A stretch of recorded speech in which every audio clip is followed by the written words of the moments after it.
Indonesia dikenal sebagai negara besar. Wilayahnya luas, penduduknya ratusan juta, sumber dayanya melimpah. Dari luar, Indonesia terlihat kuat. Tapi setiap negara besar selalu punya satu titik lemah. Masalah yang jarang dibahas, jarang dibuka, dan sering dianggap tidak penting. Sampai semuanya terlambat. Hari ini kita akan bicara tentang itu. Bukan untuk menakut-nakuti, bukan untuk memecah belah, tapi untuk memahami titik lemah Indonesia yang selama ini tidak pernah benar-benar dibuka. Titik lemah sebuah negara bukan selalu soal perang, bukan soal senjata, dan bukan soal musuh dari luar.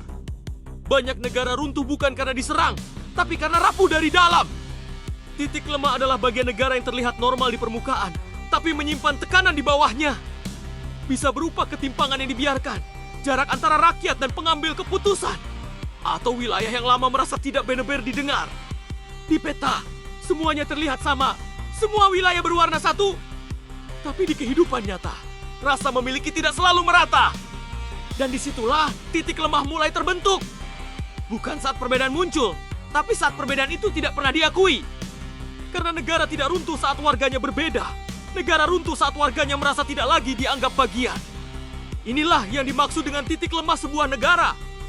Indonesia adalah negara kepulauan. Artinya, jarak bukan sekadar angka di peta. Jarak adalah waktu tempuh. Jarak adalah biaya. Dan seringkali, jarak adalah rasa. Semakin jauh sebuah wilayah dari pusat, semakin besar kemungkinan ia merasa tidak dekat secara perhatian.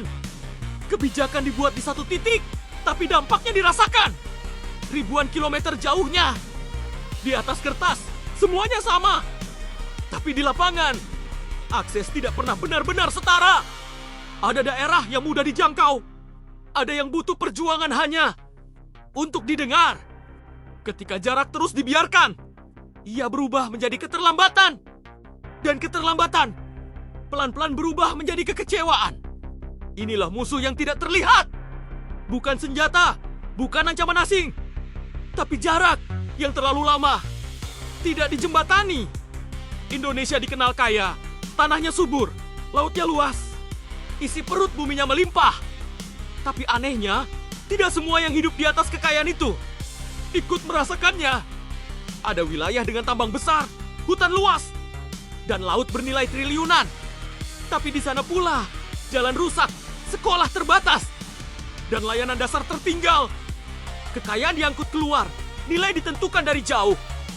Sementara yang tinggal hanya menonton ketika sumber daya terus diambil. Tapi kesejahteraan tidak kembali. Yang tumbuh bukan rasa bangga. Yang tumbuh adalah pertanyaan, kami ini sebenarnya dapat apa? Wilayahnya kaya, negaranya kaya, tapi rasa yang tinggal adalah rasa miskin. Dan rasa seperti ini, jika dibiarkan terlalu lama, bisa menjadi luka yang sulit disembuhkan. Setiap wilayah punya sejarah, tapi tidak semua sejarah pernah benar-benar selesai.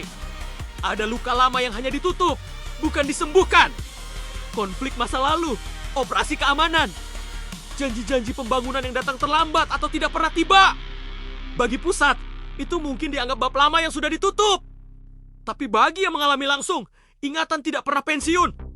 Cerita itu diwariskan dari orang tua ke anak, dari bisikan ke obrolan sehari-hari. Bukan untuk menghasut, tapi karena rasa belum selesai. Ketika keadilan terasa timpang, ketika suara lokal jarang didengar, sejarah berubah menjadi beban. Dan beban ini pelan membentuk cara pandang tentang negara, tentang pusat kekuasaan, tentang kami dan mereka. Masalahnya bukan hanya apa yang terjadi dulu, tapi apa yang tidak pernah benar diselesaikan. Karena sejarah yang dibiarkan menggantung tidak akan hilang. Ia hanya menunggu momen untuk muncul kembali. Dan disitulah titik lemah sebuah negara seringkali bermula. Di peta, semuanya terlihat rapi. Garis tegas, warna sama. Nama negara yang utuh, tapi rasa memiliki tidak selalu mengikuti peta. Bagi sebagian orang, negara adalah rumah. Bagi yang lain, negara hanya terasa sebagai kantor jauh di sana. Ketika kebijakan datang dari pusat, tanpa benar-benar memahami kehidupan di pinggiran, jarak emosional mulai terbentuk. Peta berkata, satu, tapi rasa berkata, terpisah. Sekolah, Rumah sakit, jalan, datang belakangan atau tidak datang sama sekali. Sementara yang datang lebih dulu justru aturan, larangan, dan batasan. Di titik ini, wilayah masih Indonesia. Tapi di hati, rasa memiliki mulai menipis. Orang tidak tiba ingin pergi. Mereka pergi setelah terlalu lama merasa tidak benar-benar dimiliki. Ketika simbol negara hanya hadir saat upacara atau konflik, bukan dalam keseharian. Ketika identitas lokal lebih terasa nyata dibanding identitas nasional. Disinilah peta dan perasaan berjalan di jalur berbeda.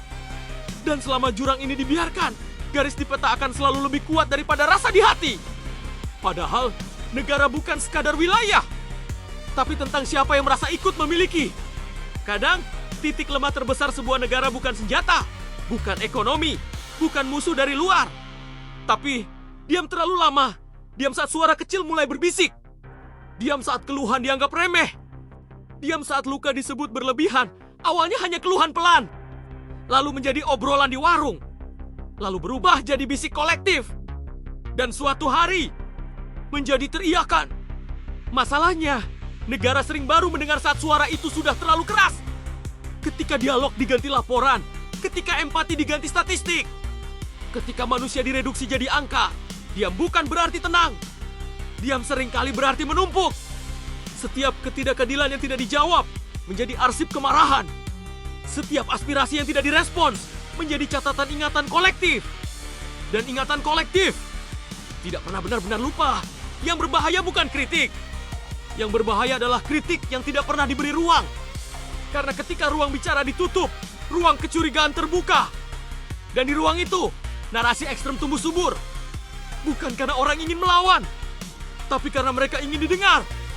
Negara sering berpikir, asal tidak ada kerusuhan, berarti aman. Padahal, ketenangan semua adalah tanda paling awal dari bahaya. Karena konflik besar jarang meledak tiba-tiba. Ia tumbuh pelan, dalam diam, dalam sabar yang dipaksa, sampai satu hari, sabar itu habis. Dan saat itu, semua bertanya, kok bisa? Padahal tandanya sudah lama ada, didiamkan. Negara kuat bukan yang paling keras berbicara, tapi yang paling cepat mendengar. Bukan yang paling cepat menindak, tapi yang paling berani mengakui. Karena semakin lama sebuah negara diam, semakin keras ia akan dipaksa mendengar. Dan itulah titik lemah terbesar, bukan karena tidak tahu, tapi karena memilih tidak mendengar. Pada akhirnya, sebuah negara bukan hanya soal garis di peta, bukan sekadar bendera, bukan hanya konstitusi, bukan cuma lagu kebangsaan. Negara adalah rasa, rasa dimiliki, rasa diperhatikan, rasa dianggap penting. Peta bisa digambar ulang, undang-undang bisa direvisi, proyek bisa dibangun, tapi rasa tidak bisa dipaksa. Rasa tumbuh dari pengalaman, dari didengar atau diabaikan, dari dirangkul atau dijauhkan. Ketika seseorang merasa memiliki negara, ia akan menjaganya bahkan saat negara itu mengecewakannya. Tapi ketika rasa memiliki itu hilang, yang tersisa hanyalah hubungan administratif. Nama di KTP, alamat domisili, nomor statistik, dan negara tanpa rasa adalah negara yang rapuh. Bukan karena wilayahnya luas, bukan karena musuhnya kuat, tapi karena ikatan batinnya longgar. Sejarah dunia sudah kali-kali membuktikan negara besar runtuh bukan dari serangan luar, tapi dari retakan dalam.